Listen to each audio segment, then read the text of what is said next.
Marcus Aurelius never wrote meditations for you. And that's exactly why it's the only self-help book that works. Every modern self-help author wants your attention. They need you to believe their system will fix your life. Marcus didn't need anything from you. He was writing to himself, late at night, in a tent on the frontier of a crumbling empire. That absence of audience is what makes the book dangerous. Think about what he was actually dealing with. The Antonine Plague had killed millions. Germanic tribes were pushing into Roman territory. His co-emperor and advisors were dying. And in the middle of this civilizational crisis, he's writing notes like, "The universe is change, life is opinion." Not because it sounds profound, but because he needed to hear it himself.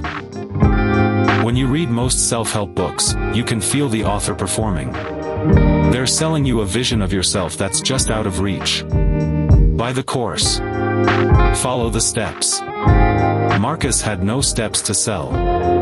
He was reminding himself that everything he ruled would turn to dust. That's not marketing. That's honesty. Here's a specific passage that shows this.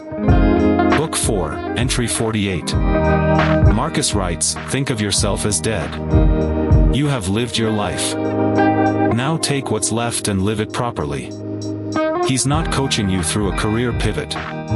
He's talking himself off a ledge. The Emperor of Rome is using a mental exercise to get through the day. I think this is why meditations feels different when you're actually struggling. If you're working 2 jobs in Cleveland and barely making rent, Marcus doesn't tell you to manifest abundance.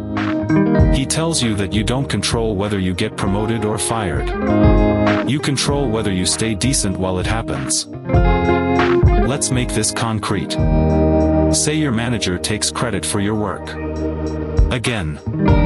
Modern advice says confront them, document everything, play office politics. Marcus would say, "Did you do good work? Then you got what you came for." Their need for credit is their problem. That's not passivity. It's refusing to let someone else's insecurity determine your emotional state. That's a harder sell than the stuff that promises you a beach and a Tesla. But it's the only advice that holds up when the plan falls apart. Modern productivity books assume the world is a vending machine. Insert the right habits, get the right life. Marcus assumes the world is indifferent.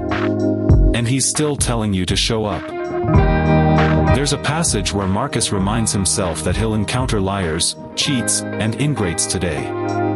And he says to expect this, because they don't know better. They're acting from ignorance. This isn't naive. It's a preemptive strike against bitterness. You can't be disappointed by behavior you already anticipated. That's the psychological trick hiding in plain sight. Here's where Marcus falls short, though. He was the emperor. When he wrote about accepting fate, he still had absolute power. It's easier to be stoic about losing wealth when you command legions. For someone choosing between medication and groceries, accept what you can't control starts to sound like accept your exploitation. Stoicism doesn't tell you to fight the system. It tells you to endure it with grace. That's a real limit. If you're underpaid or ignored, Marcus won't validate your anger. He'll tell you anger is irrational. Sometimes anger is the only rational response. The book doesn't solve that. There's also the question of when acceptance becomes complicity. If you're in an abusive job or relationship, the obstacle is the way can become a trap. Marcus never had to wonder if he should leave. He was locked into his role by birth. But you're not. Sometimes the stoic move is recognizing you have more options than endurance. The philosophy doesn't always account for exit doors. But here's what I keep coming back to. Marcus also wrote that every soul is worth the same. The emperor and the slave both have a mind that can choose virtue. He didn't always live that out.